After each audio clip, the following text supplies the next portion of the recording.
Sophie Alric, je vais m'attarder sur un de ses fervents soutiens. Safira, alias Sophia Lacaze. Cette jeune femme tient des propos aussi incohérents et loufoques que Sophie Alric. Elle dit avoir, elle aussi, été victime de violences par sa mère, qui l'aurait obligée à vendre ses charmes. Revenons sur cette histoire incroyable. Après lui avoir créé une pétition, elle vient tout juste de lui créer une cagnotte GoFundMe, sachant qu'elle a déjà une cagnotte Litchi à plus de 18 000 €. D'ailleurs, je me demande si Sophie Alric est au courant de cette nouvelle cagnotte. Écoutez. Les amis, il y a du nouveau pour Sophie Alric. Du coup, on s'est permis de mettre une cagnotte en ligne. Vous allez comprendre avec les détails de la cagnotte en disant le texte ce qui est en train de se passer à peu près. Je vous donne tous les détails ce soir sur une prochaine vidéo. Du coup, allez sur mon profil et vous allez voir le lien qui est mis en place, c'est sa cagnotte. N'oubliez pas également de signer la pétition qui est faite de façon préventive. Vous pourrez la retrouver du coup, parce que je peux pas mettre le lien, je peux pas mettre de lien en même temps. Vous pourrez la retrouver sur Google en tapant pétition Sophie Alric. Vous allez la retrouver directement. Bon, vous avez entendu, on s'est permis de créer la cagnotte. Donc à voir à qui vont aller les fonds. Mais en creusant, je suis tombée sur l'histoire de Sophia et de sa mère. Si vous aimez les histoires incroyables, vous allez être servis. Bonjour tout le monde, c'est moi, la maman de Safira Amor, de La Vérité qui blesse ou pas, de son compte TikTok et son compte X. Je suis la mère qu'elle diffame, c'est moi, la mère qui apparemment serait proxénète et qui ferait de la traite humaine. Qu'est-ce que je ferais en plus? Je travaillerai avec les services secrets, avec le Mossad, je travaillerai avec des personnes qui sont très connues, je travaillerai avec la police, avec le gouvernement, etc. Elle est dans un délire total, Safira. Donc je suis venue pas pour me justifier quoi que ce soit, parce que quand même les gens qui sont intelligents, ils vont vraiment voir que elle passe du coq à l'âne, etc. Et puis surtout que quand elle parle sans preuve. Elle parle mais elle fait que parler. Les commentaires ils sont là à lui dire courage, on est là, on est avec toi, etc. Donc non, il faut que si une personne parle, il faut qu'elle le prouve. J'ai remarqué aussi que elle faisait énormément de vidéos sur moi. Elle fait une fixation sur moi, je ne comprends pas pourquoi. Et d'ailleurs, j'ai même pas envie de comprendre. Elle me fatigue depuis sa tendre enfance. Ensuite, elle dit que je l'ai fait travailler depuis qu'elle a 14 ans. Il y a un jugement en dessous en bas, vous regardez tout en bas, il y a un jugement qui stipule que la classe de Sophia sera sous la responsabilité de ses grands-parents à partir de ses 13 ans. Et elle prétend que depuis ses 14 ans, moi je l'ai fait travailler, ou je me suis amusée d'elle, c'est-à-dire je l'ai vendue à des hommes, etc. Elle est dans un délire total. Elle prétend aussi que je fais partie d'un réseau, que je travaillerai avec toute cette population, notamment avec ce jeune homme qui commence à peine sa carrière de chanteur, qu'on l'on surnomme le W. Alors Thomas, c'est vrai ce que tu dis sur moi? Toi, t'es recherché par la police? Je suis recherché par la police.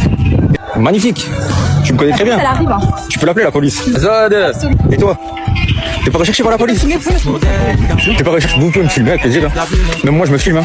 Ce sont des mensonges. De toute façon j'arrête. Et même moi j'ai sorti par la... Ah, t'as voulu faire du buzz sur moi, hein? T'as voulu faire du buzz sur moi? Appelle la police, appelle la police. On va les attendre ensemble. Je pense que la police est venue plusieurs fois chez moi pour l'empêcher de me harceler, plusieurs fois. Ah, oui.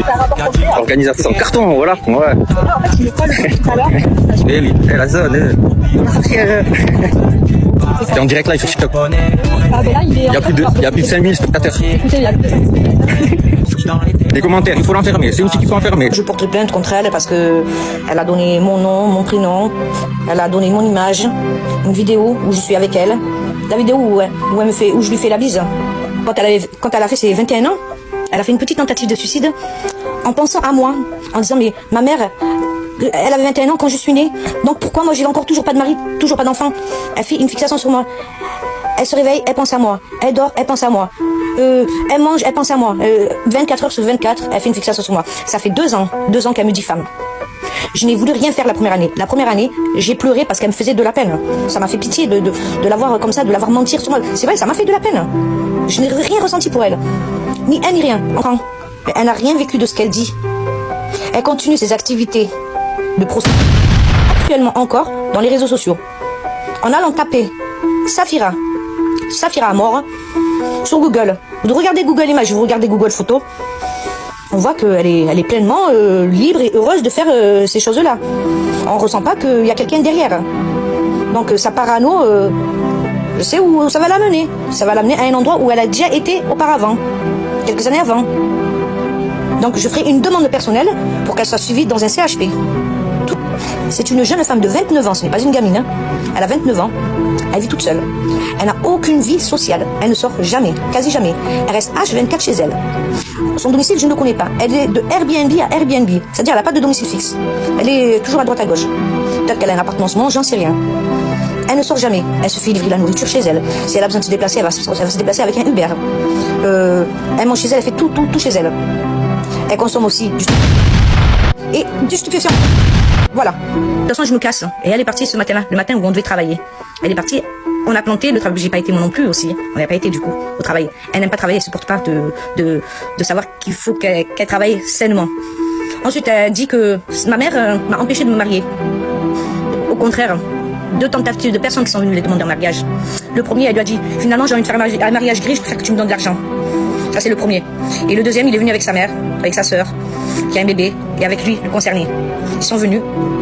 Et j'ai commencé à l'aider pour commencer à préparer le terrain. Donc, je dis, maintenant, il va falloir chercher un travail, etc. Donc, je l'ai accompagnée dans une boulangerie pour qu'elle puisse travailler dans une boulangerie. Je dis, maintenant, on va commencer à chercher un appartement, je t'aiderai, etc. J'ai toujours été là. Mais à la fin, elle m'a toujours fait tac-tac. Voilà. Et pour qu'au final, elle a dit, j'ai plus envie de me marier. Et elle s'est barrée. Hop là, elle est partie. Elle est partie. Elle est comme ça. Elle est toujours comme ça. Toujours. Elle n'a jamais été stable. Mais elle s'est barrée pour aller où? Pour aller faire les vitrines en Suisse. Et toute seule. Moi, j'étais avec mon mari, j'étais avec mes enfants.